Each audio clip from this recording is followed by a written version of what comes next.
This meeting was just like the first meeting. It's closed from the tip off to the very end. Y'all been in these type of games, all season long. As a coach, you looking at a close game. What's your mindset? I'm used to it, man. Our margin for error is just too small. Typically, if it's going to be a blowout, it's not going to be good for us. So I want them close.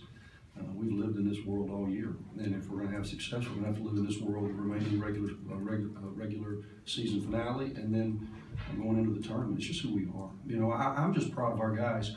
First off, all credit to Missouri.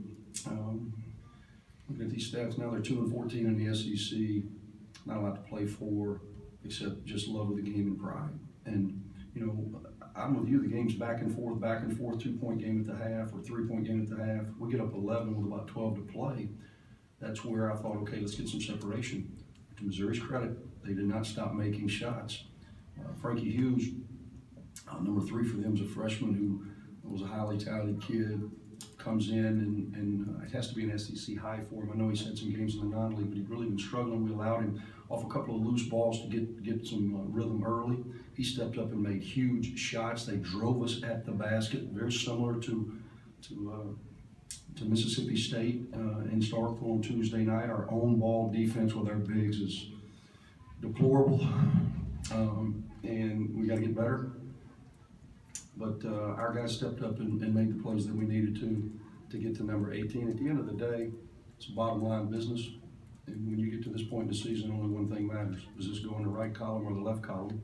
This goes in the right column.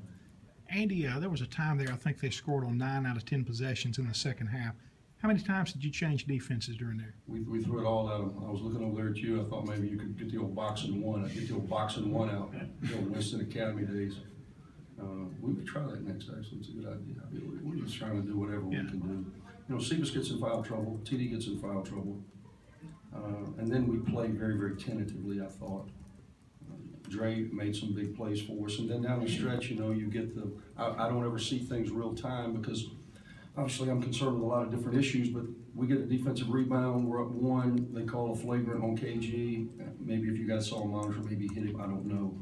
So they get 2 shots and the ball. I thought it was huge then that we came back down without them having an opportunity to grow that momentum. Cephas hit a huge 3, and we all know how he struggled from 3 in SEC play, so I thought it was a huge play for him. What was it like to have, Cephas hit that 3 and Terrence Davis followed it up with a big jumper? Yeah. Brean had a great shot. We were just trying to put pressure on the basket. One thing we have done is we lead the nation in free throws made on the season. This has been something that we feel like we can be successful at. We go 27 for 29, 93%, and obviously we needed every one of them. We just try to put pressure on the rim, whether it be through post entries with Cephas or screening actions to allow our guards to get to the paint, and that was our mentality. The 80 points is not the issue. The issue for us is finding ways to put teams away with defensive stops, trying to string together defensive stops. And if you remember when we came back against Auburn and LSU, that's what sparked us. The last 2 games we have not been very good defensively, but I think a lot of it is because we get in early foul trouble and then we play very, very tentatively. And against SEC athletes, you can't do that. They're going to just eat up your space and get it at the rim. Do you feel like the team kind of maybe took its foot off the gas when you guys were up 11? No, I think every team, us and Missouri and everybody else, is gassed at this point in the season. You're tired. And it's easy to get caught up in the monotony of the games. I hear you, Coach, but I know we're going to practice tomorrow, and I know we have another game. And I'm like, guys, we have 2 more games. And those games have huge significance. That's why today was so important. Brean scored 8 straight points in overtime the other night, I think, and then he had a couple of big layups down the stretch here. How have you seen him grow, especially in the late minutes? I think certain guys are not afraid of the big moment. He is certainly in that category. What I'm trying to do, and the only experience we'll be able to do it, is for him to recognize when those moments are, not thinking he can just go create them. You can't do that. But he is certainly not afraid of the big moment.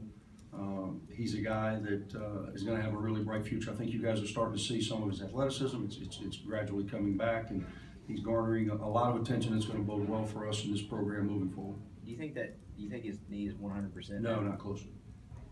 Did you feel like kind of like 2 different games with the way the first half was played and the way? Yeah, you mean with the flow of it? Yeah. Just making shots. I'm sure if you were a fan somewhere, really with no rooting interest, it would have been somewhat entertaining because both teams were making shots. And that's not the norm in this day and age of college basketball. I thought they, again, we're up 11 in control of the game, I felt, with about 12 to play, and we allowed them to hit a couple. Next thing you know, it's a 4-point game. I saw them have a lot of enthusiasm on the bench, which is, again, it's a credit to Kim and the Missouri program that those kids continue to play with that excitement, because it's tough. When you're in their situation, it's not an easy thing to do, and the credit goes to them. More questions? Yeah, Coach. This is off basketball. You know, your team now is 6-0 when your daughter sings the national anthem. Yeah, trust You know, me, she feels that pressure. Her daddy keeps that pressure on her too. will you ever file a petition so she can sing it all of them? So I you think she get can it sing it all of them. I know a couple people can make that happen, right, boss? We'll see who's singing in Tuscaloosa with. They may travel her. Thanks.